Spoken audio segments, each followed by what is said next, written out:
नमस्कार, आप देख रहे हैं राष्ट्र की आवाज ऑनलाइन हिंदी न्यूज। खबर लखीसराय जिले से है।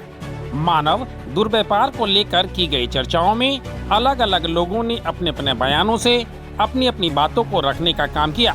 लोगों ने कहा कि जब तक लोगों का साथ नहीं मिल जाता, इस व्यापार को रोक पाना बड़ा मुश्किल होगा। इसको लेकर अधिकारी से जनता तक को आगे आना होगा। काफ़ी सारी बातें हो गई है, मैं उसको दोहराना नहीं चाहता हूँ।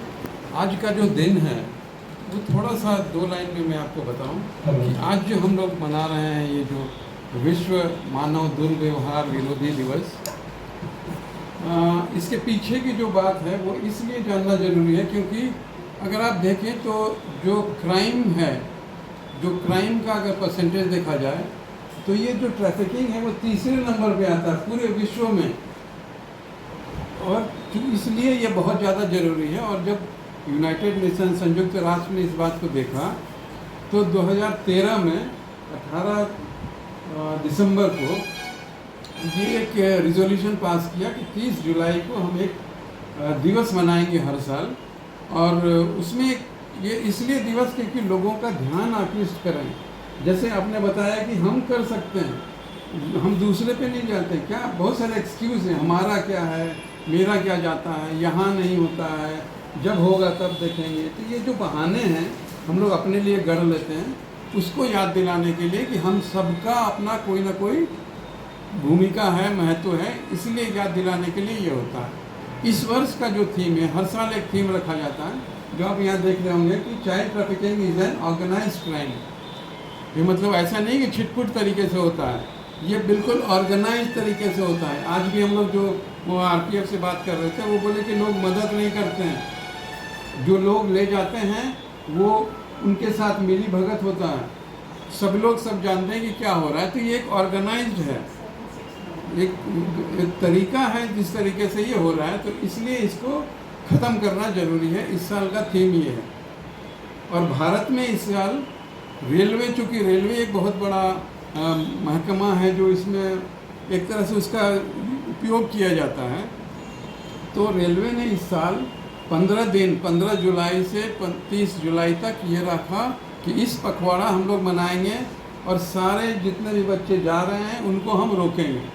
तो ये उसी के क्रम में हम लोगों ने इस बार जो प्रयास किया और कोशिश किया कि लोगों के प्रति एक जागृति कम से कम फैले कि सब लोग जिम्मेवार हैं इस चीज़ को रोकने के लिए।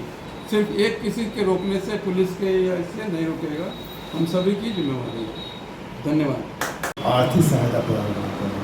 हमारा मुख्यमंत्री नारी शक्ति योजना देता है, अगर कोई शिकार महिलाएँ हैं तो प्रॉपर FIR वगैरह हुआ हो तो हम लोग उसको आर्थिक सहायता दे सकते हैं। साथ ही बता दें, मैडम ने बताया कि बच्चियों के लिए कौशल विकास, हमारे यहाँ मननपुर में हमारा कौशल विकास प्रशिक्षण केंद्र है, जिसके माध्यम से हम लोग सिलाई कटाई और ब्यूटिशियन का कोर्स और ट्रेनिंग दे रहे हैं। अगर आप लोग फील्ड में जा रहे हैं या लग रहा है किसी बच्चे को सीखना है तो वो आप हमारे यहाँ नाम लिखवा सकते हैं, ट्रेनिंग ले सकते हैं। बिल्कुल मुफ्त है, जॉब गारंटीड है।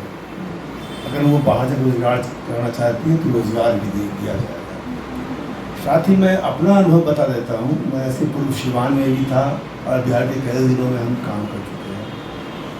खासकर बच्चियों को जो ट्रैफिकिंग हो रहा है, जो मेरा अनुभव रहा है, प्रेम का प्रलोभन यानी विवाह का प्रलोभन लेकर के बच्ची को फुसलाया जा रहा है। इसका माध्यम हमारा मोबाइल, फेसबुक है, व्हाट्सएप है। हम लोगों ने देखा कि प्रत्येक माह में कम से कम 3 से 4 लड़कियाँ हैं जो मोबाइल से, फेसबुक से दोस्ती करके आती थी, लड़के लेके जाते थे और वो पुलिस पकड़ करके हमारे पास आ जाता था। फिर वो लड़का नज़र नहीं आता था। यानी उसका पर्पस ये था उस लड़की को प्रेम के जाल में फंसाना और बाहर ले जा करके उसको बेचना। और ये जो परंपरा है, अगर आप सब सीमांचल एरिया में चले जाएंगे, आप सहरसा चले जाएँ, मधेपुरा चले जाएँ, वहाँ हम लोगों ने देखा कि यूपी के लड़के लोग जो है 50 साल के 18 साल से लड़के शादी कर रहे हैं। उनका पर्पस शादी करना नहीं था, वो लड़की के माँ बाप को 10 से 20 हज़ार रुपये दे देते थे और वो ट्रैफिक के काम करते थे। और हम लोगों ने काफ़ी इस पर प्रयास किया, जो भी NGO काम कर सपोर्ट करने के लिए, सिवान में भी यही है। थावे मंदिर में आप जाएंगे तो हमने अपने आंखों से देखा है कि 16 साल की लड़की और 50 साल का शादी होकर निकल रहा है। आधार पर लोग डुप्लीकेट का ठाड़े कर लेते हैं, फैक्ट में वो लड़की 16 साल की होती है। तो इन प्रकार जो है ये घटनाएं हमारे यहाँ हो रही है। आप लोग फील्ड में काम कर रहे हैं, खासकर बच्चियों को ये जरूर कहें, मोबाइल बहुत ही अच्छा चीज़ है, लेकिन उसका दुरुपयोग तुम्हारे जीवन के लिए काल होगा। और ऐसी नहीं कि 16 साल की, हम जरूरी घटना बता सकते हैं। आज से 4 माह पहले की लड़की MA पास थी, फेसबुक पर दोस्ती की, उसकी शादी नवादा में हुई थी, अच्छी सम्रांत फैमिली हुई थी। लड़की की दोस्ती हुआ, लड़की घर से रात में गालोजे निकल गई। लड़की की माँ ने लड़का पर केस कर दी कि लड़का दहेज मांगा, इसी लड़की हमारे सुसाइड करने के चले गई। लड़का अच्छी नौकरी में था, उसने DM से मिलकर पूरा साइबर कोर्स को देखा।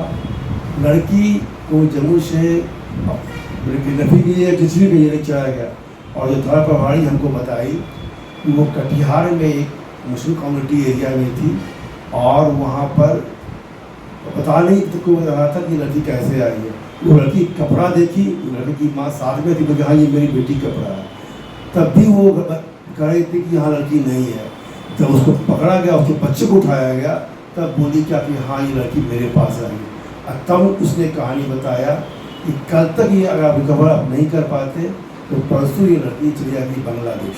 लड़की आई कटिहार से बांग्लादेश चली जाती। इस प्रकार की घटनाएं जो जम्मू में घटी है, जो मेरे साक्षी इसके साथ मौजूद है, वो लखीसराय में भी हो रहा हो। तो आप लोगों को ये गौर करना है, खासकर लड़कियों को ये बताना है, फेसबुक व्हाट्सएप से दूर रहे। तुम्हें लग रहा है कि ये मेरा अपना है, लेकिन वो एक फ्रॉड है और तुम उसकी शिकार हो जाओ।